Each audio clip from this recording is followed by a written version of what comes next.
Salut Booktube, j'espère que vous allez bien. Aujourd'hui, je vous retrouve pour vous parler d'un roman indignant, révoltant même, mais aussi plein de tendresse et de résilience, puisqu'il s'agit de l'histoire vraie d'une auteure qui a eu une enfance des plus sordides, un From Zero to Hero des plus émouvants. Donc il s'agit de l'histoire Le Château de Verre de Janet Walls. L'histoire commence avec cette scène particulièrement poignante. Donc Janet, adulte, chroniqueuse et journaliste américaine plutôt connue, se rend à une soirée mondaine accompagnée de sa mère. Donc jusqu'ici tout va bien, elles sont dans le taxi en direction de la soirée, quand Janet commence à se demander si ses habits ne sont pas un peu trop habillés pour l'occasion. Je ne sais pas si vous savez ce que c'est, mais des fois, on n'est pas trop sûr du ton que va avoir la soirée. Et au dernier moment comme ça, on commence à se poser des questions. Est-ce qu'on ne va pas être absolument à côté de la plaque? Est-ce qu'on n'est pas trop habillé? Est-ce qu'on est assez habillé? Et là, pour le coup, Janet se demandait si elle n'était pas justement un petit peu trop classe pour l'occasion. Ça a beau être quelque chose de mondain, des fois, il nous arrive d'être à côté de la plaque. Et là, pour le coup, au moment où elle se fait cette réflexion, elles arrivent, le taxi les dépose toutes les deux. Et là, Janet est immédiatement horrifiée par une scène. Elle va voir sa mère fouiller dans la benne à ordures sur la route pour trouver des vêtements pour se mettre sur le dos. Donc alors qu'elle-même se posait la question si ces vêtements étaient appropriés, si elle aurait eu le bon ton adapté pour la soirée, elle voit sa mère, finalement c'est elle qui les met toutes les deux à côté de la plaque parce qu'elle est en train de fouiller dans des ordures, donc c'est sale, et elle trouve des friperies, des vieux chiffons pour se mettre sur le dos. Donc face à ça, Janet va plutôt mal réagir. C'est comme une espèce de retour cruel à son enfance, comme si elle se rendait compte d'un coup et elle se souvenait de qui étaient ses parents, de l'enfance qu'elle a eue. Donc après ça, elle va prendre la décision de ne même pas se rendre à la soirée. Elle va directement rentrer chez elle. Donc son frère aîné va être là pour elle ce soir-là, il va l'aider à se calmer et Janet va prendre la décision d'écrire son roman, donc sa biographie. En fait, elle explique qu'elle est un peu honteuse par rapport à ce qui s'est passé, qu'elle est en colère aussi, et aussi qu'en fait, elle a réalisé qu'elle n'avait pas eu du tout la même enfance que toutes les personnes qu'elle a pu côtoyer jusqu'ici, les célébrités. Elle n'a pas du tout eu la même vie qu'eux. Et finalement, son début de vie n'a pas du tout été celui qu'elle aurait souhaité avoir. Donc, elle décide de raconter tout ça dans son roman. Elle se met donc à l'écrire. Alors le premier souvenir que Janet souhaite revenir dessus en commençant du coup son roman remonte à des années auparavant et c'est un épisode particulièrement fou. Déjà pour comprendre un peu plus le contexte, Janet va nous expliquer un petit peu son enfance et son quotidien. Donc elle vit déjà avec une mère, une femme particulièrement égoïste qui fera toujours passer ses besoins personnels avant celui de ses enfants, mais ça on en reviendra un petit peu plus tard. Elle vit également avec son père, donc un homme alcoolique qui aura toujours du mal à garder un travail et à payer ses dettes. Et elle vit également avec ses frères et sœurs, donc Brian l'aîné, Laurie la cadette et Maureen la petite dernière qui naîtra un peu plus tard. Janet explique qu'ils vivent dans des conditions vraiment atroces. Ils ne mangent pas à leur faim, ils ont froid, ils vivent dans des logements insalubres. C'est vraiment la misère pour cette petite famille. Et histoire de mettre bien le lecteur dans le bain, Janet va commencer avec ce premier souvenir d'elle il y a 6 ans, enfin quand elle avait 6 ans. Et elle explique que justement elle était en train de mettre des saucisses à cuire, donc dans de l'eau bouillante, dans une casserole. Donc oui, vous vous dites exactement la même chose que moi, faire cela à 6 ans ce n'est absolument pas normal, et justement ce qui devait arriver arriva, Janet se brûle à cause de la casserole. L'eau tombe, elle se brûle, elle se retrouve à l'hôpital, dans lequel elle devra passer plusieurs semaines pour soigner ses blessures. Et après quelques semaines, son père prend la décision de lui faire quitter l'hôpital, tout simplement parce qu'il n'a pas les frais nécessaires pour payer ses soins. Donc là déjà, avec ce premier souvenir, Janet fait exactement l'effet voulu, nous mettre dans le bain dès le début, qui va annoncer du coup le ton et la couleur comme on dit pour le reste du roman, et aussi pour nous expliquer dans quel enfer elle vivait dès son plus jeune âge. Donc là on a directement la pauvreté parce qu'ils n'ont pas de quoi payer les soins médicaux, le danger parce que à seulement 6 ans c'est elle qui s'occupe de faire à manger avec de l'eau bouillante, bref rien ne va, et aussi l'irresponsabilité parce que cette situation semble tout à fait normale pour les parents. Alors du coup, je vais vous présenter un petit peu les personnages de cette famille, du coup les membres de la famille de Janet. Il y a tout d'abord sa mère, Rosemary, qui vient d'un milieu plutôt bourgeois et justement du coup qui a tendance à refuser toute contrainte. Elle ne supporte pas qu'on lui dise quoi faire, qu'on lui donne des ordres, elle veut toujours vivre pour elle et c'est pour cette raison qu'elle ne cherchera jamais un travail par exemple, même si la famille est dans le besoin total. Donc voilà, elle refuse toute autorité, un peu comme une espèce de grande gamine.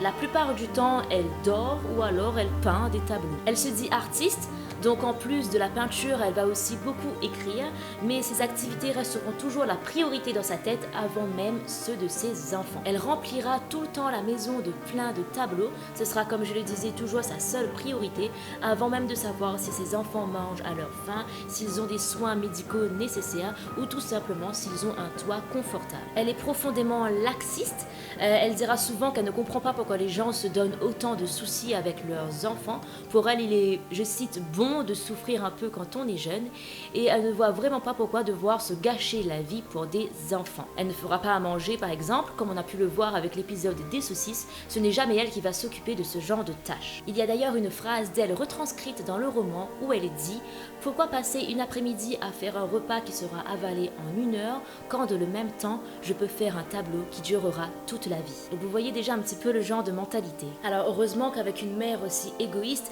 les enfants peuvent compter sur leur père qui est un homme travailleur et investi pour la famille. Non, évidemment que non. Comme je l'ai dit plus tôt, le père est alcoolique, donc il est tout aussi irresponsable.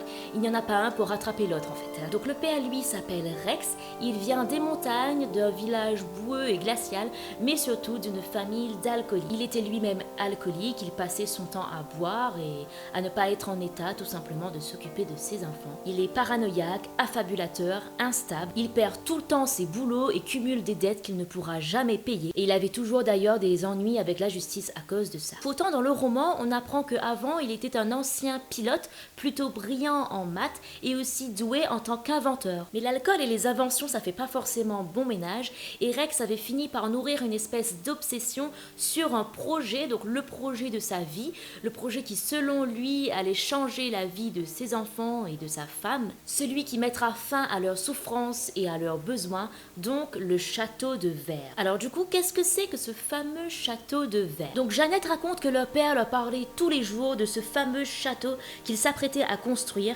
une espèce de maison de conte de fées tout en verre qui viendrait mettre fin à leurs soucis. Spoil, le projet n'a jamais vu le jour jusqu'à maintenant. Et en fait, Rex en parlait tellement souvent et avec tellement de conviction de ce château de verre que Janet avait fini elle-même par être convaincue qu'il existait et qu'un jour son père le construirait et qu'il viendrait mettre fin à leur enfer. Cela finalement entretenait une espèce d'espoir pour chacun d'eux, un rêve à lequel s'accrocher, ce qui fera d'ailleurs finalement le titre du roman. On verra un peu plus tard pourquoi. Alors heureusement dans cet enfer, Janet peut compter sur ses frères et sœurs, donc comme je l'ai dit plus tôt, il y a Brian, Laurie et Maureen. Ils sont livrés à eux-mêmes très tôt et doivent apprendre à se débrouiller tout seuls, ils n'ont pas vraiment le choix. Donc à l'âge où les enfants ont l'habitude d'apprendre à tenir un crayon, eux ils sont plutôt en train de voler, apprendre à tirer, à jouer avec le feu, bref, vraiment rien qui va. Et du coup ils sont vraiment très soudés entre eux. Janet explique qu'ils ont vraiment une relation très protectrice les uns envers les autres et ils démontrent tous un certain courage, une détermination à s'en sortir, à vouloir aller plus loin, à ne pas se laisser aller justement. Janet dira même que certains professeurs de leurs écoles étaient stupéfaits de voir à quel point elles pouvaient être cultivées.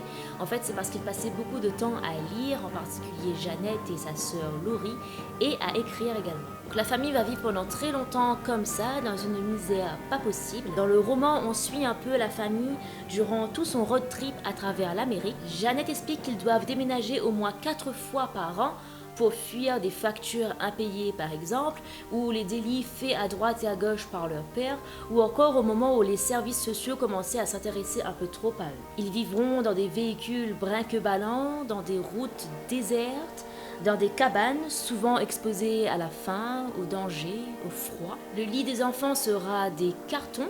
D'ailleurs, les parents refuseront de les scolariser pendant un long moment. Ils passeront leur temps en fait à les déscolariser. Durant cette période, Rex continue de cumuler les emplois, mais à jamais pouvoir en tenir et en garder un. Quant à Rosemary, elle refuse toujours de travailler. Elle a pourtant un poste d'enseignante apparemment, qu'elle occupe quelquefois, mais qu'elle finit toujours par quitter parce que selon elle, elle s'occuperait un peu trop des autres et pas assez d'elle-même quand elle travaille. Finalement, quand la maman de Rosemary décède, donc la grand-mère de Janet, ils vont hériter d'une grande maison confortable. Donc la famille va décider de s'y installer et les enfants sont plutôt contents. Pour eux, c'est une façon aussi de commencer peut-être une nouvelle vie, de repartir d'un nouveau pied. Ils voient ça vraiment comme une espèce de trêve. Après tout ce qu'ils ont vécu, ils voient cette maison toute neuve comme vraiment la récompense après toute cette souffrance. Mais il faudra malheureusement très peu de temps à la famille pour rendre cette nouvelle maison à nouveau sale et insalubre. Et les services sociaux commenceront également à s'intéresser de nouveau à eux, ce qui forcera la famille à déménager à nouveau. Donc la petite famille va décider de s'installer chez la mère de Rex qui vivait à Welsh, rappelez-vous, mais ils ne resteront pas longtemps. Après des mois de péripéties, ils décident à nouveau de partir. Cela se passe pas très bien, notamment à cause de la boisson, mais aussi par le manque d'argent. Donc le père, Rex, il va finir par acheter une petite cabane bien misérable, excusez-moi, mais elle n'a ni eau ni électricité et le toit est fuyant. Janet raconte d'ailleurs que son frère Brian a dû dormir sous des bâches pendant des années pendant cette période-là. La cabane en fait elle fait que 3 pièces, donc il y a la pièce du milieu avec le poêle qui sert à réchauffer et c'est là que vont dormir les 2 parents. Ensuite à côté il y a la cuisine que Janet qualifiera de dangereuse. Un peu plus loin on a la chambre du coup où s'entassent les 4 enfants, rappelons-nous qu'ils sont 4, Janet, Brian, Laurie et Maureen. Et dessous en guise de trou, sous la maison donc, servent les sanitaires. Donc pendant ces années-là, vous imaginez bien les conditions de vie complètement folles dans lesquelles vont grandir Janet et ses frères et sœurs. Ils vont très peu à l'école, ils ne mangent pas à leur faim, ils ont froid, ils sont sales, ils s'habillent de fripes, ils doivent fouiller dans la poubelle la plupart du temps pour se nourrir ou pour s'habiller. Bref, le vrai enfer. À plusieurs reprises, Janet et sa sœur, Laurie, vont demander à leur mère d'accepter son poste d'enseignante, d'y retourner pour pouvoir redonner quelques sous à la famille pour leur permettre de mieux manger, tout simplement. Mais à chaque fois, la mère va refuser. Et quand rarement elle va accepter, c'est finalement Laurie et Janet qui vont s'occuper de préparer les cours ou corriger les copies. Donc en soi, c'est assez bizarre. Mais elles sont suffisamment cultivées pour le faire de toute façon. Comme je l'ai précisé, elles lisaient beaucoup, elles écrivaient beaucoup. Donc pour le niveau demandé, ce n'était pas forcément quelque chose de trop bizarre. Mais de toute façon, au bout d'un moment, la mère finissait toujours par quitter son poste d'enseignante parce qu'elle prétendait ne pas avoir assez de temps pour elle, pour dormir certainement ou peindre des tableaux. Quoi qu'il en soit, elle arrêtait de travailler et du coup la petite famille se retrouvait à nouveau sans un sou. Les parents de Janet sont vraiment en fait des gens qui vivent hors de la société. Ils voulaient pas être conformistes, ils voulaient pas rentrer un petit peu dans les règles, ils voulaient tout faire pour vivre sans elle. D'ailleurs, Janet racontera que sa mère était particulièrement très laxiste et qu'elle laissait faire ses enfants tout ce qu'ils voulaient. En même temps, ils n'avaient pas le choix.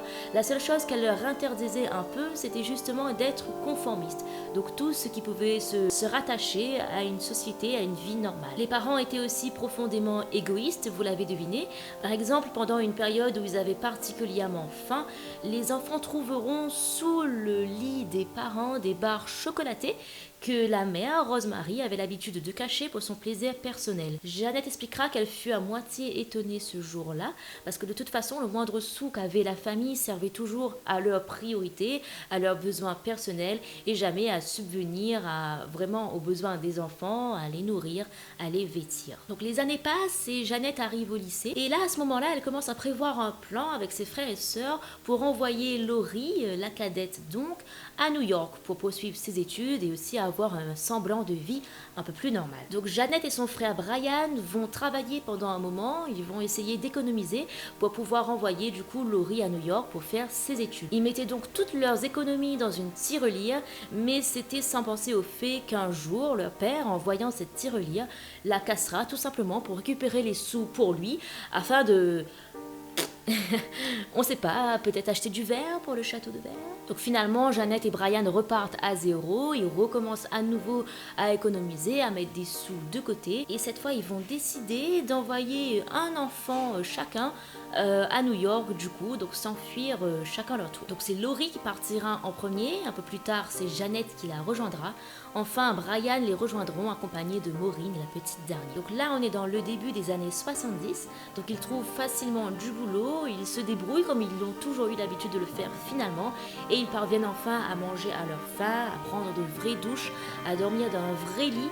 Faut comprendre que pour eux, à ce moment-là, c'est vraiment le pur luxe, le pur bonheur. Jeannette explique aussi à ce moment-là que même s'ils savent au fond d'eux que c'est la fin, que ça y est, ils vont pouvoir partir chacun de leur côté sur un nouveau pied et pouvoir se construire eux-mêmes leur propre vie. Ils savent quand même au fond d'eux que quand on a des parents aussi irresponsables et immatures, c'est jamais vraiment évident de s'en débarrasser. Jeannette explique que déjà ça reste ses parents, donc bien qu'ils lui faisaient subir un enfer pas possible durant son enfance, chacun d'eux ne pouvait s'empêcher de ressentir quand même une certaine forme d'amour pour leurs parents. Ils avaient beaucoup de compassion, de résilience à leur égard. C'est vrai qu'elle raconte que leur relation n'a jamais été conflictuelle non plus, c'était vraiment de l'irresponsabilité, mais que dans le fond, ils s'entendaient bien quand même. Elle explique que dans le fond, c'était quand même des parents aimants. Alors je peux comprendre que le mot aimant pose vraiment souci, mais ce qu'elle veut dire par là, c'est que c'était vraiment une relation amicale qui finalement l'a forcé à toujours éprouver de l'amour pour ses parents, tout simplement. Du moins pendant leur enfance, parce qu'on verra par la suite qu'en grandissant, ils se sont rendus compte de beaucoup de leurs lacunes et forcément ils en ont beaucoup voulu à leurs parents. Donc en étant adulte, c'est une autre paire de manches, on va dire. Finalement, grâce à la forte personnalité de Jeannette, la fratrie s'en sortira. Donc à peine arrivée à New York, Jeannette commence immédiatement à travailler en tant que journaliste. Donc elle va faire ses preuves et c'est là qu'elle va rencontrer Eric, qui est investisseur financier à ce moment-là. Donc ils vont commencer à travailler ensemble et au fur et à mesure, ils vont commencer à bien s'entendre. Et c'est lui qui va l'aider à se sortir de ses problèmes financiers. Il va être un gros facteur dans sa vie, il va vraiment être un bon soutien pour elle à ce moment-là. Et ils finiront par se marier par la suite. Aujourd'hui, Janet Walls est une journaliste et une chroniqueuse connue. De leur côté, les frères et sœurs de Jeannette s'en sont aussi bien sortis. Brian est devenu professeur, quant à Laurie, elle est devenue infirmière. Malheureusement, Maureen, la petite dernière, aura un peu plus de mal à faire face aux épreuves de la vie. Elle finira finalement un peu comme ses parents, donc cumulant alcoolisme, fainéantisme et irresponsabilité. Donc des années après tout ça, alors que Jeannette et ses frères et sœurs n'ont plus eu de nouvelles de leurs parents, ils n'ont plus pris contact surtout avec eux, Jeannette va apprendre par une connaissance que sa mère est malade et donc qu'elle est mourante. Donc à ce moment-là, Jeannette va prendre la décision de retourner dans sa ville natale pour prendre soin de sa maman jusqu'à sa mort, jusqu'à ses derniers jours. Elle aura aussi une conversation particulièrement poignante avec son père, avec qui elle va comparer Eric, du coup, son mari, et elle va lui dire à quel point elle est heureuse que lui soit là pour elle. Elle sortira du coup en 2005 le livre The Glass Castle en anglais, donc le château de verre, qui sera adapté en 2017 en film. Entre-temps, elle publiera également 2 autres livres, dont Des chevaux sauvages ou presque. J'ai entendu dire que c'était une belle histoire, mais je ne l'ai pas lu pour le coup. Donc finalement, le titre Le château de verre vient de cette ambition qu'avait le père de Jeannette, et on peut prendre ça comme une interprétation, comme quoi Jeannette a fini par se construire elle-même son château de verre, vu qu'il représentait un espoir et un rêve et une stabilité de vie pour tous.